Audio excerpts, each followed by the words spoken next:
Hello, it's Ben here from the History Fella channel. Here today with the weekly reads, and I apologise because I don't think I've done a weekly reads video for a few weeks, mainly because I've had various things on. It's been a busy few weeks, and I've had a bit of a supply issue with all my new books coming from various publishers anyway. So that's kind of why I haven't done one for a few weeks. But I've been reading some books, obviously, and I've got a few more. And also this week I went along to Carmarthen, so kind of my biggest town, to visit a second-hand store as well. So I've got those few books I picked up there to show you as well. Before I get started, I hope everybody is fit and well and happy. I hope everyone's having a good time with your families and that, and looking forward to spring. And it's nice to have a sunny day. They've forecast about 4 or 5 days of sunshine here, so it's finally at long last nice to see the sunshine out, even though it's still freezing cold. At least the sunshine and the brightness is with us again. Anyway, enough of me nattering on. The few books that I have been reading this week. The first one is The Western Dunkirk Corridor in 1940, written by Jerry Merland and part of the Battleground. They're like thin, shiny paperbacks, and they do them in the size of like they're kind of, you can fit them in your coat pocket. And basically what they do is it's like a little battleground tour guide that you can take with you when you're visiting France. They do them for World War I and World War II. They look at various battles, what happens, the regiments, some of the soldiers that are involved. Maybe if someone's done something special and earned a Victoria Cross, they'll do a little chapter on them. But also what it does is it produces lots of photographs, maps, diagrams, all the history you need to know about the battle. But it also does like a little chapter on the modern day, so that when you're walking around, you've got various locations, and it tells you good places to eat, various cafes or hotels to stay in, B&Bs, that sort of thing. And it's a really good book. I haven't actually ever been to one of these battlegrounds tours, but I would think that they were very well worth it, because the reads are certainly comprehensive and very entertaining. But if you're up back and forth to France every so often, these are quite ideal. And that's The Western Dunkirk Corridor in 1940, part of the Battleground series written by Jerry Merland and priced at $12.99 and published by Pen and Sword Books. If you like some of the Pen and Sword books that I showed today, you can follow the link down below this video and pick up your own copy. And if you follow the link below the video, you'll often find that you can get the books cheaper. So there you go, there's a little incentive for you. The second book I've been looking at this week it's called Railways of Southern California. Published by Key Publishing and written by Colin J. Marsden. Now there is history in it, because it basically every other page it puts a photograph of railways, trains, people from Southern California, and it produces like a couple of paragraphs of the history about the train or the area, or what that particular train works in. But it covers industrial trains, cargo trains, and then things like Amtrak, the more passenger type trains. But I find it quite interesting. I love the pictures are great, And the size and the length of these trains that you see going through Southern California are huge. And the amount of heavy goods that must get transported and is just phenomenal. But it's an excellent read, certainly one I would recommend, and especially if you're into trains or any sort of transport history. That's The Railways of Southern California, written by Colin J. Marsden, published by Keep Publishing. The other one I've been reading is called A History and Guide to Scottish Castles, written by Jenna Maxwell, and basically does what it says on the cover, really. It looks at all the castles in Scotland, or pretty much most of them, from the old, worn-out, fallen-down castles to the ones that kind of look a bit like brand spanking new. But it gives you a guide to the local area of the castle, its history, and then kind of what the history is, what the castle's been involved in as well, or what it might be famous for.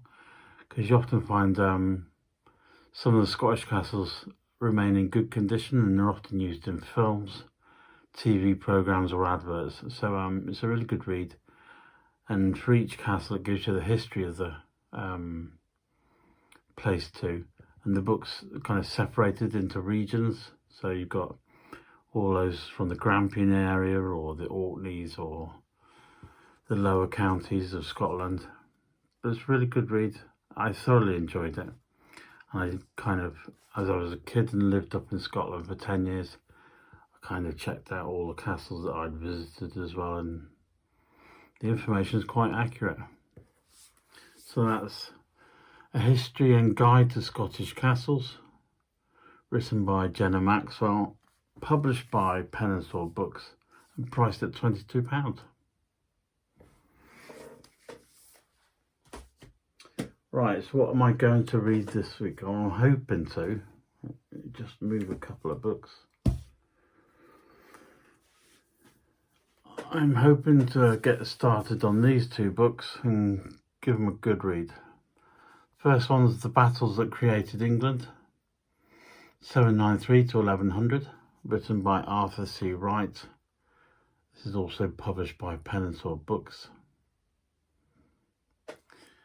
And it's kind of the area that I'm trying to get really into reading all about the monarchies and battles and that sort of thing. And the early Britain period is kind of getting fascinating to me. On the subtitle on this one says, How Alfred and his successors defeated the Vikings to unite the kingdoms.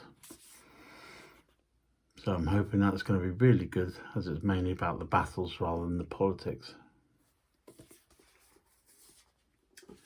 And the other one I want to read this week is called The Rise and Fall of the Mounted Knight, written by Clive Hart, published by Pen and Sword Books, priced at £25. A nice decent size, and it's hopefully from the chapters that I've been looking at. It's got Dawn of Knighthood, the Norman Era, the Crusades, the Mounted Knight, the Knight's Horse, the Age of Chivalry, Rise of the Infantry, Dusk of Knighthood, and Rebirth of the Mounted Knight. So it seems like it's going to be a grand book. And they're the two books I'm hoping to read this week. If I manage them, I'll move on to something else as well. Now, and as I said earlier, I went to Carmarthen, when was it? Wednesday. I think the wife had a hospital appointment. So I talked her into going to this place called Carmarthen Free Books. And basically what you do is you go in and donate 3 of your own books, and then they allow you to come away with 3 books that are there, and you don't have to pay for them because you've already donated your 3 books. So I donated mine, 3 books, and we went in, and it seems a tiny little place. And we went in there and we agreed to, of course, keep all the books upstairs, and the stairs were like climbing Mount Everest. It was knackering on the way up there, and of course you need 5 minutes to recover. But anyway, made it up there, and they've got thousands of books on all types of subjects. But means you can peruse all the books you want, and then pick out your favourite 3, and then you can take them home for yourself. And then if you want any extra books, you pay something like I think it's 2 or 3 quid, and then all the proceeds that go to charity, and it also helps out the local schools. And I think there's a a charity over in Africa that they supply with books as well. So it all kind of benefits everybody. So the 3 books I did get was this one called The Donkeys, written by Alan Clark.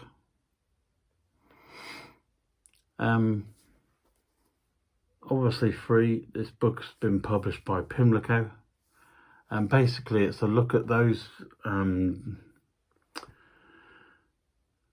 generals that were in charge of it, World War One, how they were running the battles, how they were trying to fight the Germans.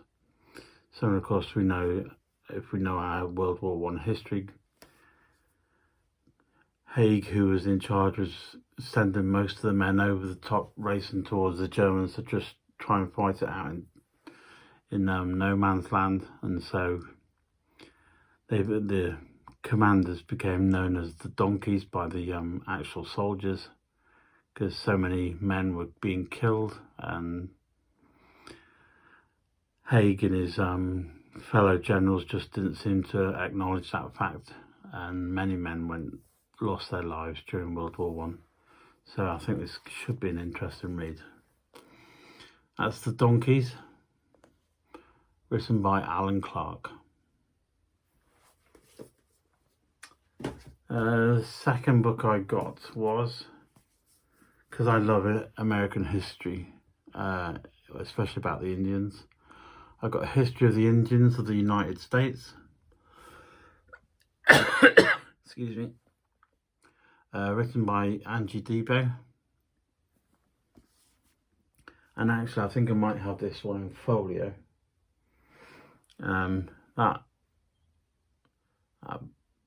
That posh looking book there, I think is the same book, but obviously this is in paperback.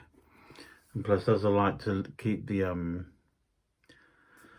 me posh hardback one kind of safe and sound and unopened, it means I can trawl through this and have a good read. So I know I'm going to enjoy this because I've read parts of that book, but not done it completely. So I'm going to read all through this one and learn quite a bit. And that's The History of the Indians in the United States. Which was written by Pimlico, published by Pimlico as well. And the third book I got, it's a biggie. Now I've got a copy in paperback of The World at War, like a little normal size paperback. Lots of words in it, and it explains the history of the World at War. And some of you may remember that there was a TV series called The World at War, and it was seen as very instrumental, quite a significant documentary type series. And the book I got was The World at War 39 to 45. It's published by a company called Colour Library Books, and it's basically like an illustrated guide, or an illustrated version of that paperback. God, get me books and backs mixed up. But again, it has quite a bit of the same text, but then you've got all the illustrations and photographs as well. So it's a decent size, quite a hefty and heavy book. I have to use both hands to hold it. But I really enjoy this book, or not this particular one, but I love the story in the TV program. So I might do a big book review on this one. And there we have it. my weekly book reading, number 21 I think it was. Thank you very much for watching. If you've got any comments about any of my books, then please feel free to leave them down below. All comments are welcome. I will happily read them and reply to them. And also follow the links down below this video if you fancy some of the pen and sword books. Again, if you follow the link, you'll probably get them a bit cheaper as well than what I've said. If you enjoyed the video, thank you very much for doing that. Please feel free to give it a thumbs up, and if you haven't subscribed already, then please feel free to do so. Oh, and before I go, I mentioned about a week ago about trying to recruit some more subscribers because I was getting near the 300 mark. I think it was on 293 and I'm now on 310. So thank you very much for everyone who has subscribed. You're all very welcome, and I hope you enjoy the channel. And I'd also like to thank everyone who might have recommended my channel to anyone, for people to come and subscribe. It's very much appreciated, and I thank you very much. But other than that, I hope you all have a great day, a good weekend with your families, and enjoy the next week if you've got work or plans on. Other than that, thank you very much, and I shall see you very soon with some more videos.